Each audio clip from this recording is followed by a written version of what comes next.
welcome to another video. In this video we're going to be painting flames. I'm going to be using this burning head thing from Age of Sigmar Endless Spells. So basically what I want to do is have like the deepest points on this model are going to be the brightest, and then the back end is going to be darker. And you kind of have to look at this as being sort of doing painting in reverse. So we're going to start off with Uriel Yellow. And we're basically just going to put in where we want all of the brighter areas, so on sort of the front and around the skull. And like I said at the beginning of the video, you need to sort of approach this in a backwards sense of a way, because we're going to be working brighter and then working down to the darker areas. And then around the facial features and stuff of the skull, we're going to be sort of where you would normally put the shade, we're going to be putting highlights. So we're going to be putting brighter colors.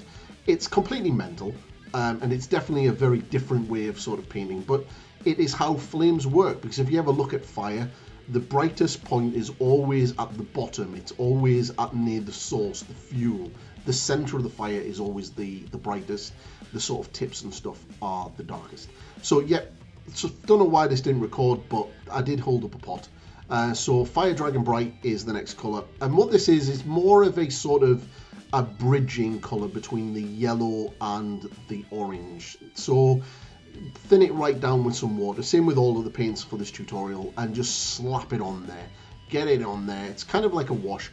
There is no contrast paints in this painting tutorial at all. It's entirely using just the normal base layer, highlight paints, all that kind of stuff. You can do this with contrast paints. I just don't have a full range of contrast paints, so yeah, and that's why I'm not using them.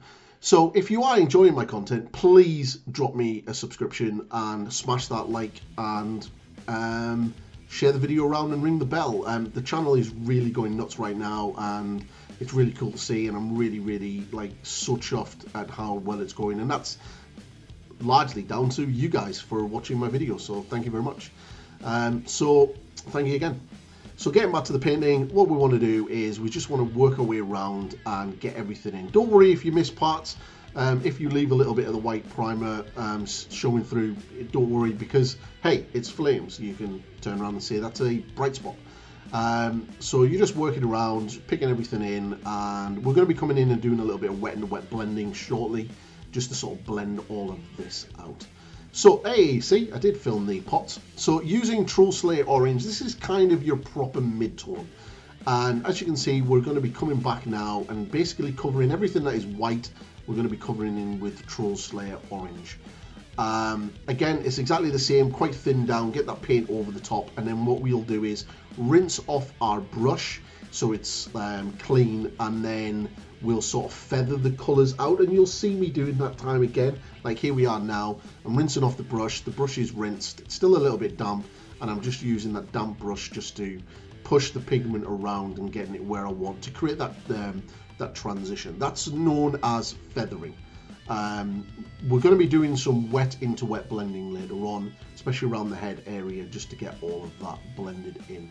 So yeah, this is a pretty cool sort of model to do it on, and it's a really good sort of way of practicing your blending, because you know, you can just layer over the top with different layers of paint and create those transitions because you're working through the different tones. But you know, this is a great opportunity to practice some things that you may not necessarily always get to practice.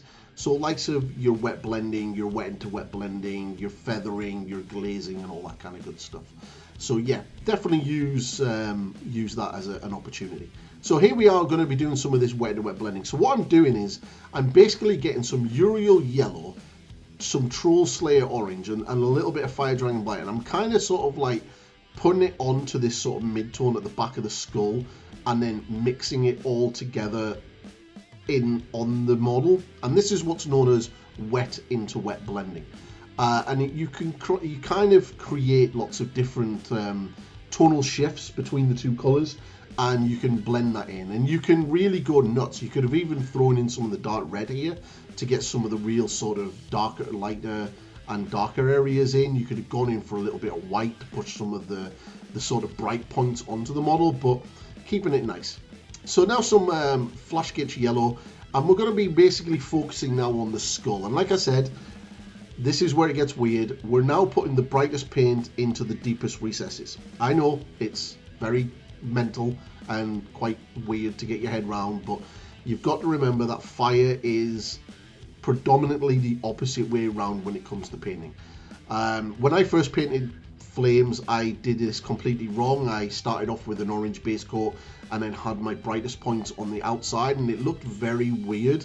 And I could never understand why until I worked out that I basically painted it the wrong way around. So just take your time and work your way through your brighter yellow. So this is phalanx yellow, and again, we're going to be concentrating this into the sort of deepest recesses. So likes of a soft shade into these deepest points with the brightest colours, just like you normally would with your shadow colours. And we're just sort of emphasizing where these brighter points would be on the face. So in the eye sockets, inside the mouth, between the teeth, in just this little bit in the temple, around about the front of the face. And to be completely honest, you can go as far as you want on this. I'm only pushing it as much as I want to do before actually going really nuts on it, just so I can show as much information as I can for the video. But at any stage you could push this and stop. Like, there's nothing wrong with you getting to this stage and then going, that's it, and calling it done, and then that's it. So again, I don't know why, but using ice yellow and then just getting into the deeper recesses. Now, if you don't have it ice yellow, Games Workshop's Dawn yellow is the best alternative. I like ice yellow because it's pretty much used for a lot of my edge highlighting. It's a really good colour, so you should definitely get hold of it for your painting needs. So like, again, really sort of pushing those down into the deeper recesses and getting that colour in between the teeth, sort of to create those bright points coming in. Yeah, so like exactly like I've been saying already. So once you've got all of that done, we're going to be going into the white, which didn't film for some unknown reason. So yeah, the deepest points is white. So what we're using here now is the Scarlet Evil Sun Scarlet to start bringing in the darker elements. But for the white on the face and stuff, just get some white, thin it down, and get that into the deepest areas, and then that'll pop nicely. That little part underneath that little there, I'm not really worried about getting my brush into it because it kind of had like a whitey, yellowy colour to it, and it kind of looked a bit like some deep flames, which is kind of cool. So I left that there. So again, like I was doing earlier, getting the colour on, rinsing my brush off, and then just feathering that colour out to create that transition. And you can go over this as many times as you need to build up that opacity in the colour.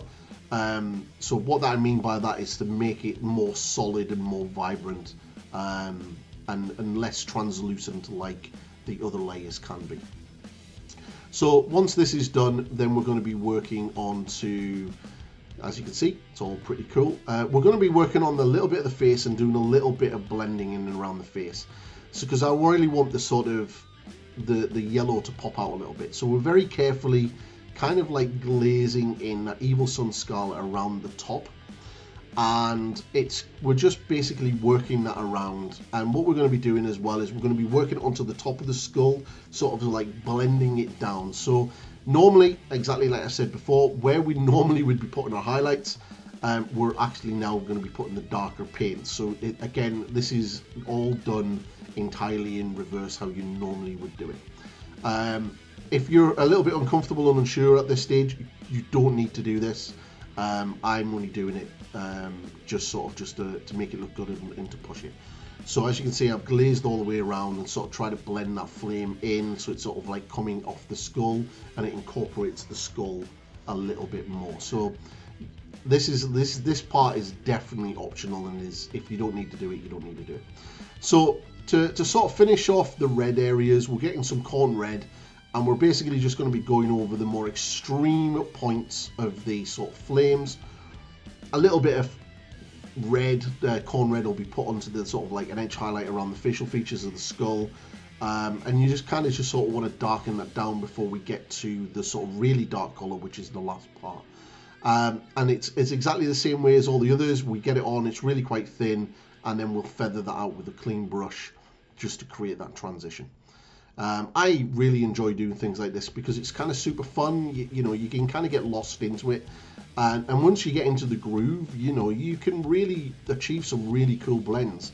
And you don't have to use these colors. You can easily switch these colors out for a whole host of other colors. So just remember that you're starting off light and then you're working up to dark. So try to get your paints in that sort of nice, easy way. And the Games Workshop paints are really good for that because of the way that the system works. So if you are new to painting and you want to sort of do something like this, definitely check out the Games Workshop paints and give this a go. So yeah, highly recommend it.